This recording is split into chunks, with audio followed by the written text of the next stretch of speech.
Segala perkara dapat ku tangguh di dalam Dia yang memberi kekuatan. Kami rasakan kasih-Mu, ku rasakan kasih-Mu Tuhan. Ku rasakan kuasa-Mu Tuhan. Ku rasakan kasih kuasa Roh Kudus. Ku rasakan kehadiran-Mu. Ku rasakan kasih-Mu Tuhan. Ku rasakan kasih-Mu Tuhan. Oh, ku rasakan kuasa-Mu Tuhan. Ku rasakan kasih kuasa Roh Kudus. Ku rasakan kehadiran-Mu.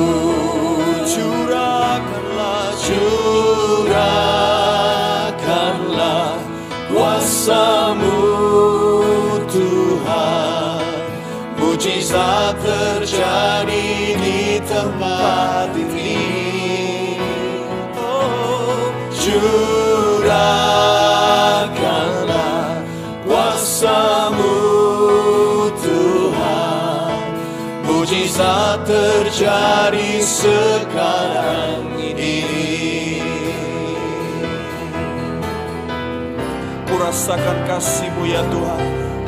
Ku rasakan kasih-Mu Tuhan. Oh, ku rasakan kuasa-Mu Tuhan.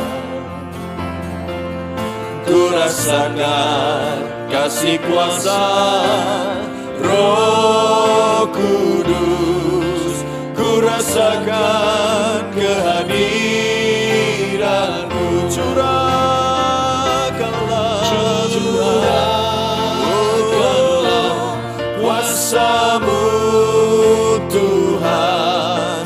Mujizat terjadi di tempat ini. Curahkanlah kuasa-Mu Tuhan. Mujizat terjadi sekarang ini.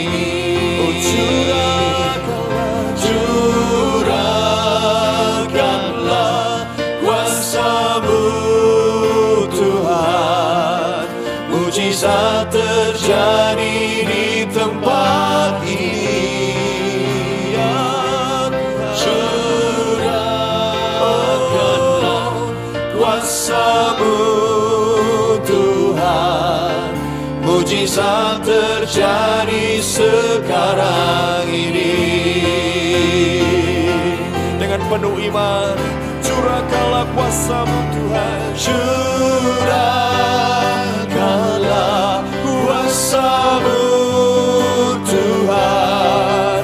Mujizat terjadi di tempat ini. Oh, curahkanlah kuasa-Mu Tuhan. Mujizat terjadi sekarang ini. Curahkanlah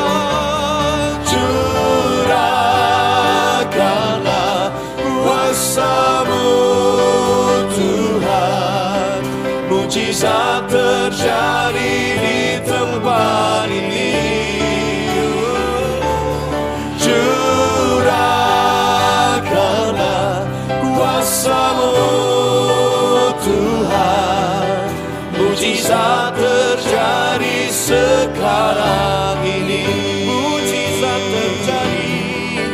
Mujizat terjadi sekarang ini. Mujizat terjadi sekarang ini.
Siapkan hatiku Tuhan untuk dengar firman-Mu.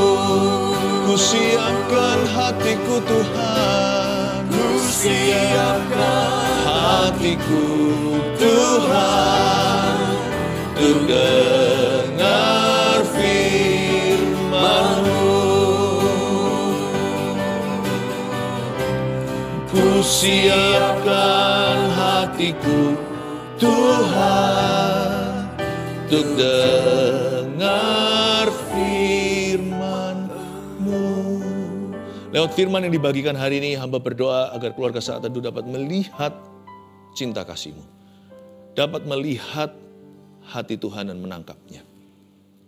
Sampaikan firman-Mu Tuhan, ajarkan. Sembunyikan hamba di balik salib-Mu selalu. Demi nama Yesus. Amin. Firman Tuhan itu ada yang namanya logos, artinya firman tertulis, yaitu Alkitab di tangan. Ada cetakannya, tertulis di sana, tidak lari kemana-mana. Kejadian sampai Wahyu selalu lengkap di situ. Lalu ada firman yang berupa rema, sesuatu yang melompat. Dari tulisan yang kita baca, ada yang melompat ke kita. Bahkan rema itu juga bisa mendengarkan suara Allah dengan cara yang berbeda-beda, tapi selalu sesuai dengan firman Allah. Nah, itu yang saya alami hari-hari ini. Menjelang songsongan tahun depan, kita ini akan memasuki tahun yang kata dunia suram. Saya banyak berdoa syafaat untuk jemaat. Untuk keluarga Saat Teduh, untuk gereja Mawar Sharon, saya doakan agar jemaat sekalian diberkati, disertai, dilindungi, diluputkan, dituntun sama Tuhan dalam profesi, dalam pekerjaan. Setiap bidang usaha yang digeluti, setiap job-job yang dilakukan di dunia kerja, di marketplace, saya doakan supaya ada urapan. Dan ketika saya berdoa itu, suatu hari saya bangun tidur pagi-pagi, saya langsung otak saya ingat Kejadian pasal pertama, yaitu jadilah terang. Ketika Tuhan ciptakan alam semesta, lalu terang itu jadi. Tapi kali ini di hati saya, meskipun otak saya, pikiran saya tahu itu jadilah terang, di hati saya itu ada yang berkata, jadilah sukses. Be successful. Saya tahu itu rema dari Tuhan yang saya tangkap untuk keluarga Saat Teduh, dan saya ingin bernubuat dengan iman untuk hidupmu. Jadilah berhasil. Karena itu saya kasih judul khotbah saya hari ini juga sama. Jadilah sukses. Ini adalah nubuatan yang saya terima untuk kita semuanya. Jangan alergi dengan kata sukses. Memang itu seringkali di-abuse atau disalahgunakan. Tapi sukses itu baik, asal itu datang dari Tuhan. Jangan kita trauma, jangan langsung juga pikiran kita negatif bahwa itu pasti adalah Injil kemakmuran. Bukan sih, saya juga tidak suka dengan Injil kemakmuran karena Injil itu lengkap. Injil itu harus seimbang. Setiap firman harus diberitakan, tidak boleh tebang pilih, tidak boleh pilih kasih. tentang penderitaan juga harus disampaikan, tentang berkat juga harus disampaikan. Dan hari ini giliran di saat teduh bersama, saya mau sampaikan hati seorang bapa kepada putranya. Tentunya hati Bapa di sorga, tapi kita akan melihatnya lebih jelas lewat hati Daud bagi Salomo, putra mahkotanya atau ahli warisnya. Yaitu di 1 Raja-Raja pasal 2, ayat 1 sampai ayat yang keempat saya bacakan. Pesan Daud yang terakhir sebelum meninggal dunia. Ketika saat kematian Daud mendekat, ia berpesan kepada Salomo anaknya, "Aku ini akan menempuh jalan segala yang fana, maka kuatkanlah hatimu dan berlakulah seperti laki-laki. Lakukanlah kewajibanmu dengan setia terhadap Tuhan Allahmu, dengan hidup menurut jalan yang ditunjukkannya, dan dengan tetap mengikuti segala ketetapan, perintah, peraturan, dan ketentuannya, seperti yang tertulis dalam hukum Musa, supaya engkau beruntung dalam segala yang kau lakukan, dan dalam segala yang kau tujui. Dan supaya Tuhan menepati janji yang diucapkannya tentang aku, yakni jika anakmu laki-laki tetap hidup di hadapanku dengan setia, dengan segenap hati dan dengan segenap jiwa, maka keturunanmu tak akan terputus dari tahta kerajaan Israel." Mari kita lihat dulu hati Bapa. Dalam hal ini hati seorang ayah namanya Daud kepada Raja Salomo yang masih muda. Dari sini kita akan memetik suatu pelajaran berharga bahwa kalau manusia yang jahat aja hatinya mulia, apalagi hati Bapa di sorga buat putra-putrinya, buat Anda dan saya. Menyongsong tahun yang suram kata orang, jangan takut, hati Bapakmu selalu cerah dan selalu ceria untuk kita. Ketika saat kematian Daud mendekat, Daud berada di ujung hayat, sudah mencapai ajalnya. Ia berpesan kepada Salomo anaknya, "Here was a father's will." Ini adalah surat wasiat. Ini adalah a dying wish atau harapan seorang bapak yang segera meninggalkan anaknya sendirian. Kalau kita ulang tahun, ada teman yang membawa kue tar, lalu nyanyikan happy birthday to you, panjang umurnya, lalu kita disuruh tiup lilinnya. Bahkan di Indonesia ada lagunya, tiup lilinnya. Sebelum tiup kita disuruh doa dulu, make a wish katanya, suruh menyampaikan keinginannya kepada Tuhan. Kalau ini bukan happy birthday wish, ini dying wish. Ini harapan seorang ayah sebelum meninggal dunia. Dia punya nafas terakhir itu dikumpulkan. Lalu dia bicara begini sama putranya. Kamu harus berhasil. Be successful. Bayangkan, manusia berdosa aja bisa begitu. Bapa di sorga itu hidup kekal selama-lamanya. Dia hidup selama-lamanya. Dia punya wish, harapannya atas kita tidak berubah. Dahulu, sekarang, sampai selama-lamanya Yesus tetap sama. Hati Tuhan itu mulia senantiasa bagi kita. Tuhan juga katakan yang sama seperti Daud kepada Salomo putranya. Tuhan bilang gini sama kita anak-anaknya, be successful, I support you, jadilah sukses. Bapa mendukungmu. Tapi ayat 2, Daud memberikan wejangan. Dia beritahukan pada anaknya yang kurang pengalaman. Kalau kamu mau berhasil, kamu harus bertekad bulat. Lihat ayat 2, aku ini akan menempuh jalan segala yang fana. Itu kata indahnya, kata indah seorang yang mau meninggal dunia. Dengan kata lain, sebentar lagi aku mati. Maka kuatkanlah hatimu dan berlakulah seperti laki-laki. Berlakulah seperti laki-laki ini bukanlah soal gendernya. Ini juga firman bagi laki-laki maupun perempuan. Kuatkanlah hatimu dan berlakulah seperti laki-laki, itu kencangkan seluruh ototmu. Pakai setiap kekuatan yang tersisa. Kuatkan hatimu dari semua yang perlu Anda kuatkan dalam hidup ini. Misalnya kesehatan, tubuh fisik kita, sistem pekerjaan kita, bisnis kita. Apapun yang Anda hendak kuatkan, kuatkan hati dulu. Bangun kerohanian itu nomor 1. Sukses itu bukan sukses kalau kemakmuran tidak dimulai dengan kemakmuran jiwa seperti surat Yohanes. Dikatakan, aku berdoa supaya jiwamu makmur. I pray that your soul may prosper dalam bahasa Inggrisnya. Kerohanian kita itu yang harus berbuah lebat. Sebelum segala sesuatu menyusul nanti. Semua yang lain itu hanyalah bonusnya. Hubungan kita dengan Tuhan tidak boleh stagnan. Hubungan kita dengan Tuhan tidak boleh dorman. Dorman itu apa ya? Kalau kita itu punya akun di bank, lalu sudah nggak pernah lagi ada pergerakan, nggak ada keluarnya, nggak ada masuknya, sisa sedikit saja, maka dari pihak bank akan berkata ini adalah akun yang dorman, sudah non-aktif. Hubungan kita dengan Tuhan nggak boleh non-aktif. Kuatkan hatimu itu suatu aktivitas terus. Aku harus bangun diriku di atas dasar imanku yang teguh. Aku berbahasa roh setiap hari. Bukan supaya aku jadi kaya, bukan supaya aku menjadi orang yang berhasil versi dunia. Tapi aku mau jalan dalam rencana Allah. Daud sedang impartasi kepada anaknya, bukan warisan harta duniawi. Dia wariskan kekuatan imannya. Dia berkata, nak, kalau kamu mau jadi orang yang successful, kamu harus be determined. Kamu harus bertekad bulat, karena di luar sana itu seperti kesebelasan. Sepak bola maksud saya, 22 orang berebut satu bola. Tidak semua orang bisa menggiring bola. Dan semua juga mau masukkan ke gawang, tapi banyak kipernya. Banyak yang akan menghalangi Anda untuk mencapai gol-gol Anda.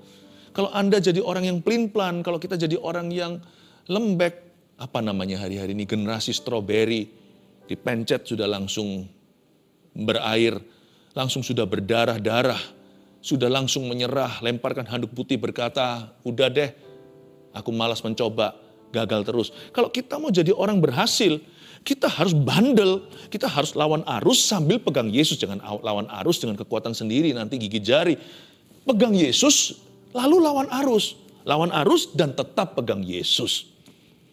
Dia berkata, kuatkanlah hatimu. Apapun kalau mau besar, harus di tangan orang yang bermental besi.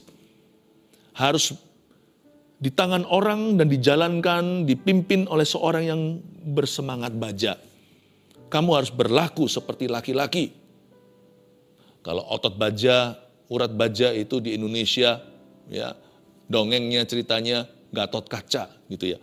Kalau ini Raja Daud berkata, kamu harus menjadi pahlawan yang gagah perkasa. Berlakulah seperti laki-laki. Be a Superman, but not in your own strength. Jadi seorang Superman, tapi bukan dengan kekuatanmu sendiri. Tapi dapatkan kekuatan dari Super God. Dapatkan kekuatan dari Allah yang Maha Kuasa, di Almighty. Maka kuatkanlah hatimu, be determined. Bangun dulu kerohanian. Kencangkan otot-otot rohanimu. Ya, kembangkan imanmu. Baca firman itu jangan dikit-dikit, jangan tanggung-tanggung, jangan asal-asal. Baca sungguh-sungguh, renungkan siang dan malam. Supaya perjalananmu berhasil. Supaya kemanapun kau pergi, kau beruntung, kata Tuhan pada Yosua pasal pertama. Saya berdoa, minggu-minggu ini saya berdoa, dan khususnya minggu ini saya mau banyak bicara sama jemaat. Soal profesi mereka, pekerjaan, soal keuangan, terutama soal iman. Ayo, saya dorong Anda, agar Anda mulai membangun iman dengan serius. Lalu ayat yang ketiga berkata, lakukanlah kewajibanmu dengan setia terhadap Tuhan Allahmu, dengan hidup menurut jalan yang ditunjukkannya. Berhenti di sana di ayat 3a. Itu tadi diulang lagi. Daud berkata gini sama anaknya. Kalau kamu mau jadi seorang yang berhasil ya nak, kamu harus pertama-tama jadi orang yang berhasil dalam mengikut Tuhan. Namanya sukses yang nomor satu terutama itu adalah sukses mengikut Yesus. You must be successful in following the Lord. Seperti lagu apa itu Sister Act, I will follow you wherever he may go. Aku akan mengikutmu kemanapun kau pergi. Kalau kita mau berhasil, kalau kita mau sukses jadi orang, tangkaplah dan raihlah sukses tertinggi, yaitu sukses mengikut Tuhan. Dan itu nggak bisa kita lakukan kalau kita nggak sengaja menaruh Tuhan di depan dan di tengah-tengah hidup kita dan di atas segalanya. Anda baca ya bersama dengan saya, lakukan kewajibanmu dengan setia terhadap Tuhan Allahmu dengan hidup menurut jalan yang ditunjukkannya dan dengan tetap mengikuti segala ketetapan. Itulah jalan yang ditentukannya. Itulah jalan yang ditunjukkannya. Dengan tetap mengikuti segala ketetapan, segala perintah, segala peraturan, segala ketentuannya. Seperti yang tertulis dalam hukum Musa. Ini bukan bicara soal hukum Taurat. Ini bicara tentang Kristus di perjanjian lama.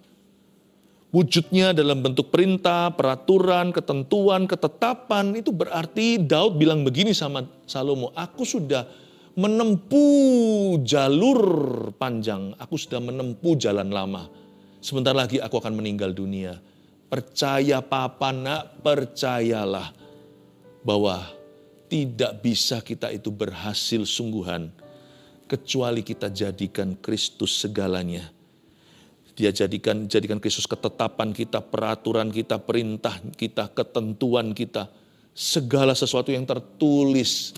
Firman ini benar. Dengan kata lain, Daud berpesan.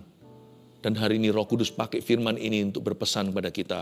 Be Christ-centered in everything you do. Apapun yang kau lakukan, tetaplah berpusat pada Kristus.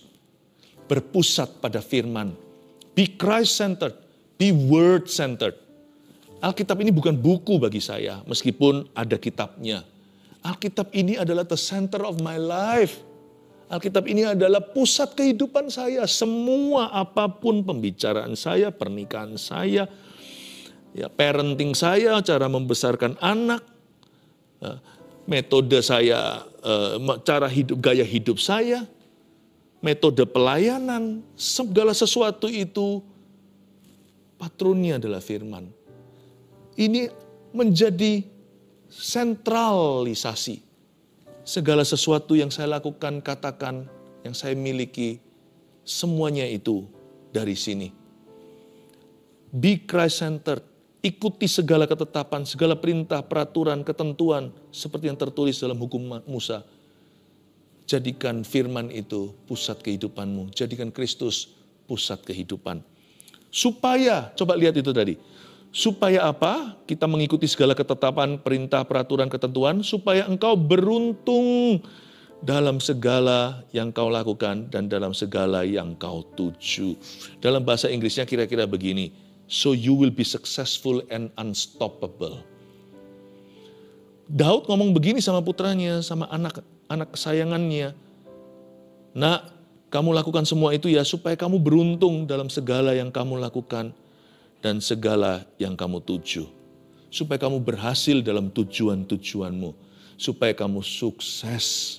So you'll be successful and unstoppable. Supaya tidak ada yang bisa merintangimu, tidak ada yang bisa menghalangi. Tapi sungguhan ya, jikalau kita melakukan kehendak Tuhan dengan cara yang berkenan pada Tuhan, plus dengan pertolongan Tuhan apalagi, siapa sih yang bisa bertahan melawan kita? Coba renungkan. Kalau Allah di pihak kita, kan kehendak ya kehendaknya, aku melakukan kehendaknya. Aku melakukan kehendak Allah. Cari dahulu kerajaannya serta kebenarannya. Kalau hari ini hidupku benar di hadapannya, siapa lawanku? Apalagi kalau saya melakukan kehendak Tuhan itu dengan cara yang berkenan. Metodenya pun ku perhatikan, tidak menghalalkan semua cara. Tujuan tidak menghalalkan cara. Tapi saya dengar-dengaran dengan Tuhan. Tuhan pimpin dan tuntun setiap langkah. Coba bayangkan. Tuhan kalau tolong kita, bantu kita. Tuhan berpihak pada kita. Siapa bisa rintangi kita? Coba ayo. Bukan hanya sukses. Kita jadi orang yang tidak bisa dihentikan. Unstoppable. Daud tahu itu karena Daud adalah orang perang. Dan dia selalu menang. Selalu menang. Daud gak pernah kalah. Selama hatinya berpaut pada Allahnya, dia gak pernah kalah sekalipun. Tapi Daud tahu semua itu bukan karena mighty atau kuasa militernya atau strateginya. Itu bukan gagah perkasa. Dia tahu itu karena Allah beserta. Makanya itu dia beritahu sama anak muda yang kurang pengalaman ini. Yang nantinya akan menjadi raja yang paling sukses. Ya, raja yang paling berhasil, bahkan raja terkaya sepanjang sejarah. Dia berkata, supaya kamu beruntung dalam segala yang kamu lakukan dan dalam segala yang kau tuju. So you will be unstoppable. Supaya tidak ada satupun musuhmu bisa merintangi, menghalangimu. No one. Tidak ada seorang pun bisa berkata kepadamu, kamu tidak bisa lakukan itu. Kalau Allah beserta dan kalau itu kehendaknya, kamu bisa melakukan segala perkara di dalam Dia yang memberimu kekuatan. Saya bisa bayangkan Salomo di ranjang kematian Daud. Di sisi ranjangnya, dia memperhatikan dengan seksama. Ini nggak bisa didapatkan di bangku kuliah. Ini keluar dari seorang yang diurapi, seorang nabi, raja, imam yang diurapi, papanya sendiri yang sudah mengalami suka duka dengan Tuhannya. Dan supaya Tuhan menepati janji yang diucapkannya tentang aku, ayat 4. Yakni, jika anakmu laki-laki tetap hidup di hadapanku dengan setia, dengan segenap hati, dan dengan segenap jiwa, maka keturunanmu tak akan terputus dari tahta kerajaan Israel. Ayat 4 sini kita bisa melihat hati Tuhan, hati Bapa untuk kita sekali lagi. Daud berkata, supaya Tuhan menepati janji yang diucapkannya tentang aku, maksudnya tentang keluarganya. Waktu Daud baru diangkat jadi raja, Daud kan dapatkan semua janji Tuhan untuk family atau keluarganya. Daud waktu itu membuat satu doa. Kata-kata doa itu tertulis di perjanjian lama, di biografinya. Dalam doa itu dia berkata, siapakah aku? Siapakah keluargaku sehingga engkau memandang aku dan mengangkat aku Tuhan. Bahkan engkau sudah berbicara tentang orang-orang yang belum ada, belum eksis bahkan. Hari ini mereka belum dilahirkan. Daud menerima sebuah pewahyuan tentang keturunannya. Bahwa tahtanya akan tetap di Israel. Bahkan sebelum satu pun anak-anak yang disebutkan Tuhan itu dilahirkan. Daud ngomong begini sama Salomo. Allahmu itu, yaitu Allahku. Allah yang akan kau sembah sepanjang sejarah. Engkau bertahta. Allahmu itu mulia. Janjinya itu selalu kain, selalu baik. Inilah janji yang diucapkannya tentang aku. Coba baca ya janjinya sekali lagi. Tidak ada kebusukan di dalamnya. Tidak ada ilfil dari Tuhan. Tidak ada niat buruk. Betul sekali kalau dikatakan di ayat yang lain. Sebab aku tahu rancangan apa yang ada padaku tentang dirimu. Bukan rancangan kecelakaan. Sungguhan Tuhan tidak pernah punya rencana yang negatif, yang buruk, yang kutuk, yang busuk. Dan supaya Tuhan menepati janji yang diucapkannya tentang aku. Apa janji Tuhan pada Daud? Apakah janji itu? Titik 2, yakni jika anakmu laki-laki tetap hidup di hadapanku dengan setia. Itu syaratnya. Dengan segenap hati dan dengan segenap jiwa. Maka ini akibatnya. Keturunanmu tak akan terputus dari tahta kerajaan Israel. Dengan kata lain, aku akan menegakkan tahta Daud selama-lamanya. Baik ya Tuhan itu ya. Meskipun Tuhan juga bisa keras sama Daud waktu dia salah soal Batsheba. Pernah sekali, Tuhan kasih dia hajaran. Tuhan kasih dia didikan yang keras. Terjadi berbagai macam calamity atau malapetaka. Tapi masa-masa itu sebentar. Ketika Daud bertobat, berbalik pada Tuhan dan mau dibentuk oleh tangan Tuhan. Sekalipun kesakitan. Maka Tuhan mengembalikan semuanya kepada Daud. Dari dulu niat hati Tuhan itu bukan mau mengambilnya. Tuhan terpaksa mengambilnya karena Daud harus belajar dari kesalahannya. Hati Tuhan itu loh gak pernah sama sekali punya niat hati, keinginan seiota setetes pun untuk mengambil apa-apa dari hidupmu. Atau merampas sesuatu. Kalau kita lihat dari janji Tuhan, Tuhan malahan kepingin sekali untuk memberkati Daud. Untuk menegakkan tahtanya. Tahukah bahwa Tuhan lebih ingin memberkatimu daripada dirimu ingin diberkatinya? Tahukah Anda? Tangkap ini dengan iman. Udah jangan ragu setiap kata dan setiap huruf dari kalimat ini. Tuhan tuh jauh lebih rindu memberkatimu daripada dirimu rindu untuk memperoleh berkatnya. God's promise for our family is always kind, always glorious. Saya kasih 4 poin hari ini bukan 3 tambahin 1 bonusnya. Kita belajar apa? Ketika Tuhan taruh sebuah rema di hati kita. Hei anakku, jadilah sukses. Bertekadlah untuk menjadi orang yang berhasil. Aku mendukungmu. Aku menyertaimu. Yang 1, jangan lupa. Jika kita melakukan kehendaknya, kehendak Tuhan, tidak ada yang bisa merintangi jalan sukses kita. Itulah sebabnya jangan lupa melakukan kehendak Tuhan. Sukses itu bukan materi. Sukses itu perkenanan. Sukses itu pertama-tama hubungan. Jadilah sukses. Ingat ini, poin ke-1. Jika kita melakukan kehendak Tuhan, tidak ada yang bisa merintangi.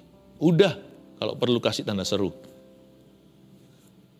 Mana ada yang bisa merintangi jalan sukses kita kalau Allah beserta. Nomor 2. Kuncinya adalah Ini kuncinya, catat ya. Hadirat Tuhan yang memberi damai sejahtera. Makanya itu sukses harus dijaga di dalam. Uang sih bisa dicuri, ada ngengat yang memakan, pencuri bisa merampasnya. Makanya Tuhan berkata, carilah harta di sorga dulu. Bukan harta di bumi. Di bumi hanya bisa menabung, mengelola, investasi. Supaya jangan sampai nanti kita bodoh. Ujung-ujungnya Tuhan kasih modal, hilang semua seperti hamba 1 talenta, tanam di bawah tanah. Nanti terakhirnya minta-minta seperti 5 gadis bodoh. Dikasih pelita, nggak cari minyak. Tidak diusahakan, tidak buka bidang usaha. Akhirnya nanti berujung apa? Minta-minta. Orang benar nggak pernah minta-minta, berarti mereka salah. Minta minyak. 5 gadis yang bijaksana ya nggak bisa kasih lah. Punya mereka pas-pasan untuk mereka sendiri. Setiap orang punya kuotanya sendiri di hadapan Tuhan. Akhirnya apa yang terjadi? Ujungnya dia akhirnya terlempar keluar dari ruang pesta. Dia nggak bisa masuk dalam rencana Allah. Kan sayang kan? Memang di hidup ini kita patut seharusnya kita menjadi good steward atau menjadi manajer yang baik. Kita mengelola kasih karunia, kita menabung, menginvestasikan, supaya nanti kita bisa terus jadi berkat bagi orang lain. Tapi ingat ya, sekalipun demikian, sekalipun di luar kita harus kelola, terlebih lagi di dalam. Di dalam ini lo harus dijaga-jaga hati dengan segala waspada. Itu apa yang dijaga? Hati kita, jantung kita? Bukan. Itu menjaga hadirat Allah di dalam hati kita. Jangan dukakan Roh Kudus. Kalau kita melakukan sesuatu yang salah, cepat bangkit, jangan lama-lama. Jangan biarkan akhirnya tempat Roh Kudus kadaluarsa karena Anda kosongin terus di sana. Kuncinya adalah hadirat Allah, hadirat Tuhan yang memberi damai sejahtera. Buat apa sih kita itu berhasil secara materi kalau kita itu dalamnya seperti neraka? Damai sejahtera itu nggak bisa dibeli sama duit, nggak bisa dibeli sama uang, emas, perak, permata. Kuncinya adalah hadirat Tuhan yang memberi damai sejahtera. Jaga damaimu itu harta karun yang sesungguhnya.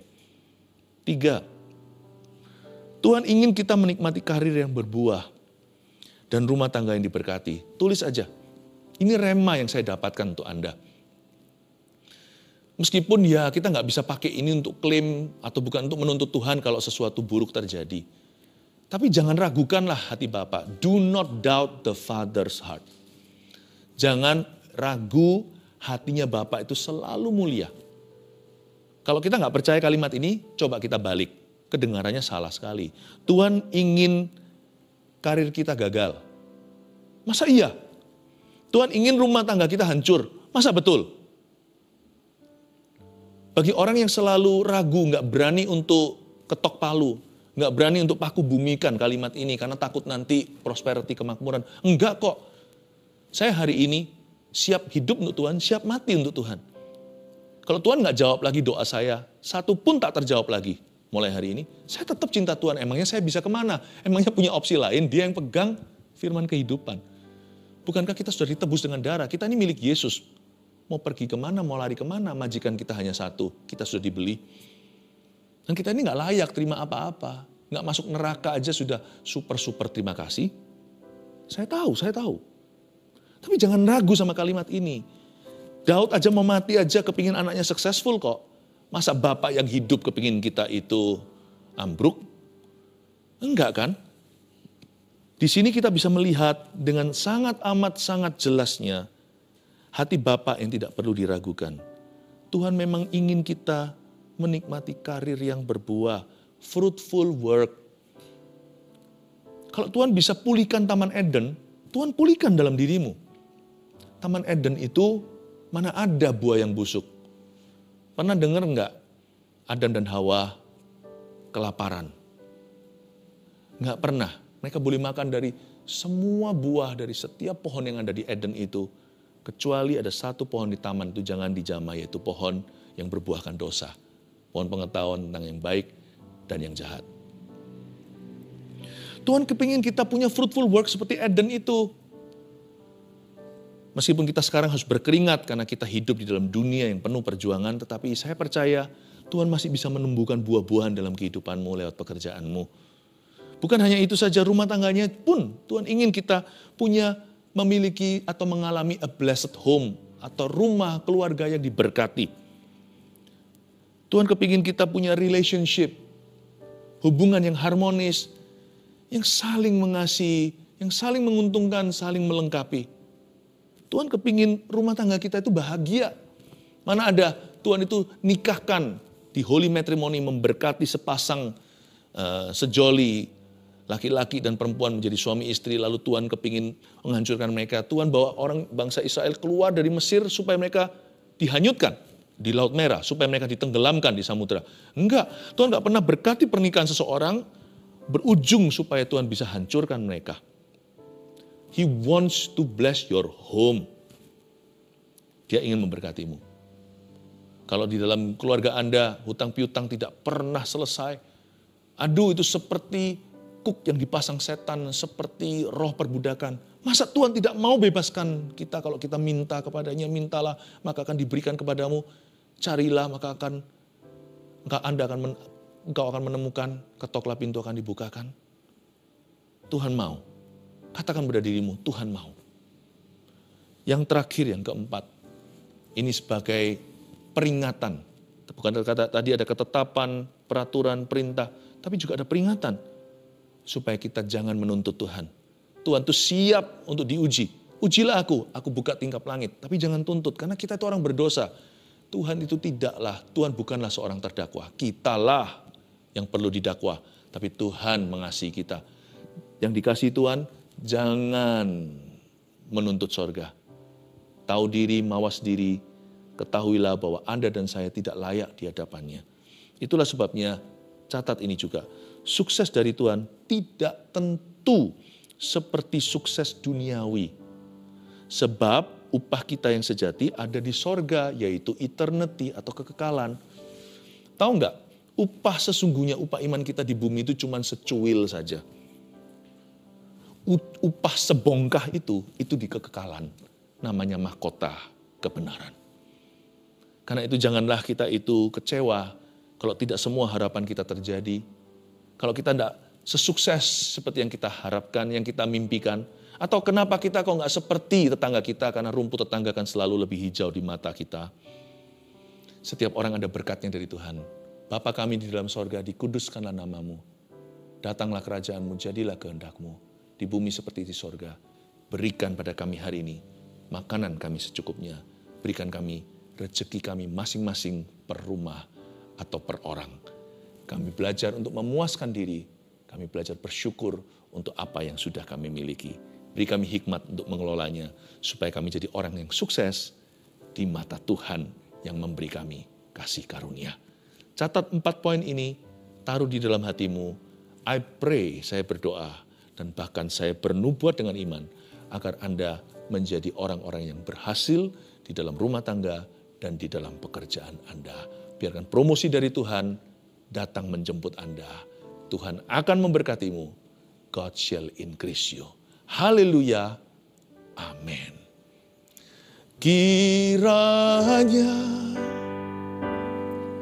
Engkau memberkati aku berlimpah-limpah dan memperluas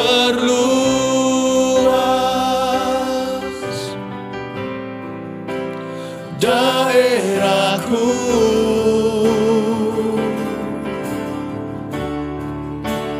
dan kiranya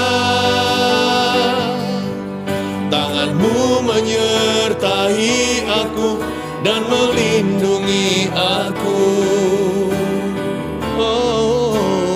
daripada malapetaka, sehingga kesakitan tidak menimpa aku.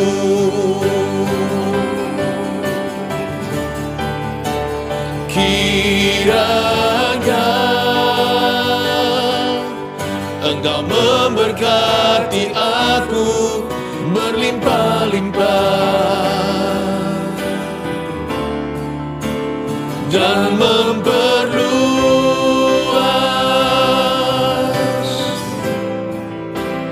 daerahku,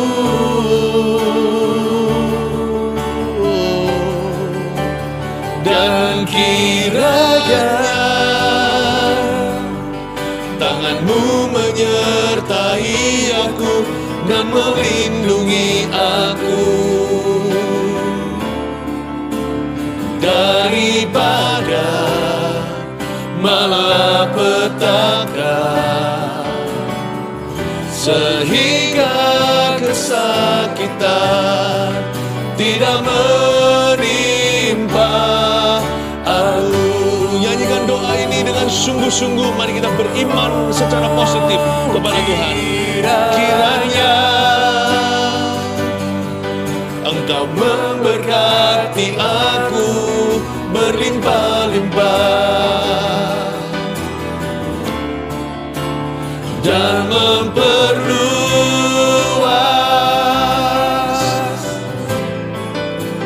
daerahku,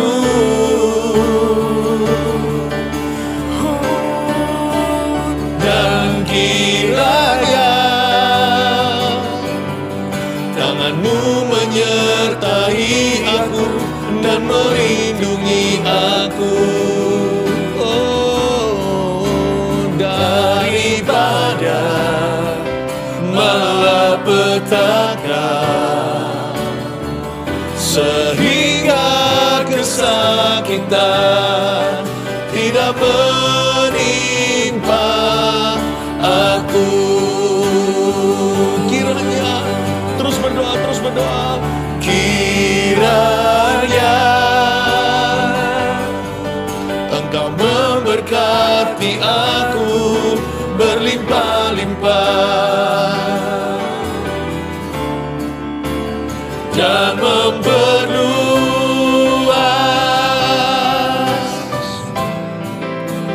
daerahku,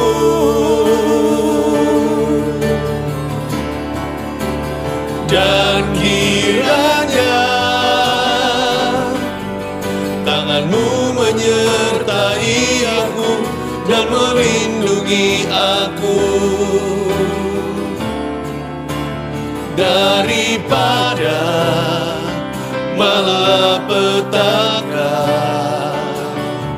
sehingga kesakitan tidak